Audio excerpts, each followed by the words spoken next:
Did you know that in some instances, people can get away with hate speech?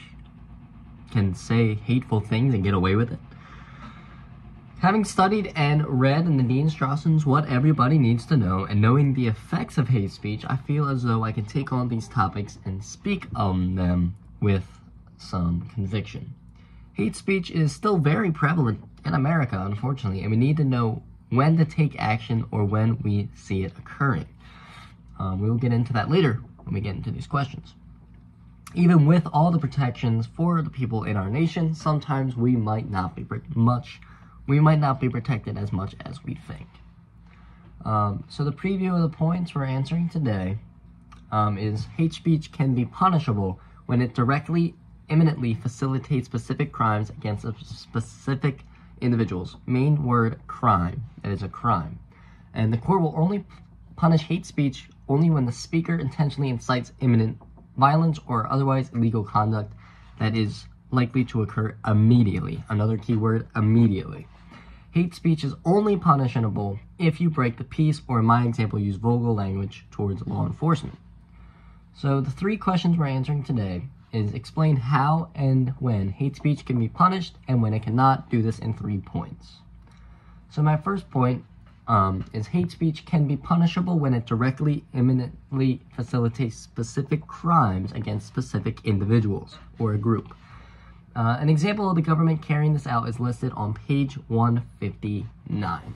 So on page 59 of Nadine Strauss, What Everybody Needs to Know, one notorious essential information for carrying out illegal acts.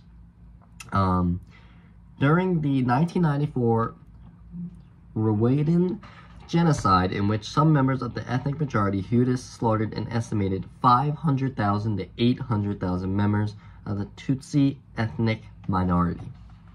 So that is hate towards a group of people. And in Article 19 of the Universal Declaration of Human Rights, they describe this as a genocide, of course. They specifically targeted specific people they wanted to kill, and they went through with it. Obviously, they would be punished regardless. You know, it is mass genocide. But this is an example of hate going in the direction of specific individuals. Another point that I made, apparently timing matters when it comes to hate speech. I don't necessarily agree with that, but according to the Constitution, it does matter the timeline of this. The court will only punish hate speech when only if the speaker intentionally incites imminent violence that will occur, or otherwise illegal conduct that is likely to occur immediately. I highlighted that. An example of this transpired in the 1969 court case of Ohio versus Brandenburg. A Ku Klux Klan member spoke of harm and hate towards the black community, but since he didn't harm anybody, he was set free. That's just him being racist and not being a good dude. But an example of hate speech is being punished is listed on page 161. In this example, let's see. It transpired in 1988. They're watching a movie about white and black violence, and it goes on to say that Mitchell counted to 3 and pointed in the boy's direction. The group ran toward the boy and beat him severely. The boy was rendered unconscious and remained in a coma for 4 days. Although the Supreme Court upheld the conviction on a different rationale, Mitchell's speech clearly satisfied the punishable incitement standard. They acted on their hate immediately. They acted on it. It's one thing to say a hateful thing and not act on it, but to say a hateful speech and actually act on it, that's a whole different story. So that's one of the ways that either free speech is allowed or not. And my last point is saying words in specific situations can easily get you booked for hate speech. Strausson uses an example from a 1972 case where Miss Miley Lewis broke the peace, or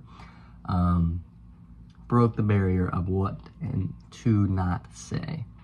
This meaning she used fighting words towards a cop after they arrested her son, Lewis, who used these words written on page 163.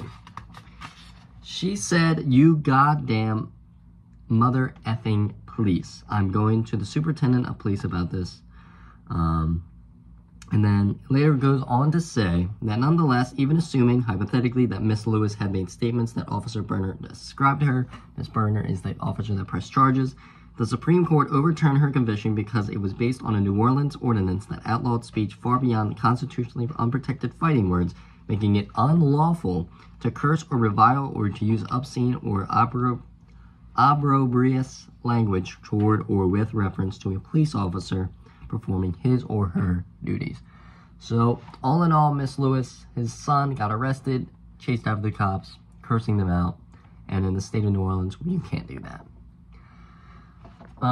Closing it out, all in all, hate speech is not as simple as we once thought. Hate speech is more dangerous when specific individuals are involved. Obviously, hate speech is, dangerous regardless, but when there's people involved, obviously that's when we need to look out for it. And for the person who speaks hate, they must act on what they are saying immediately to face backlash. And lastly, we cannot break the peace, especially when it comes to speaking with law enforcement. I personally believe that all hate speech must be dealt with, and I learned a lot from this lesson, just knowing that people in the past and most likely in the future will get away with spreading hate, and that puts some shame on the U.S. Constitution. Thank you.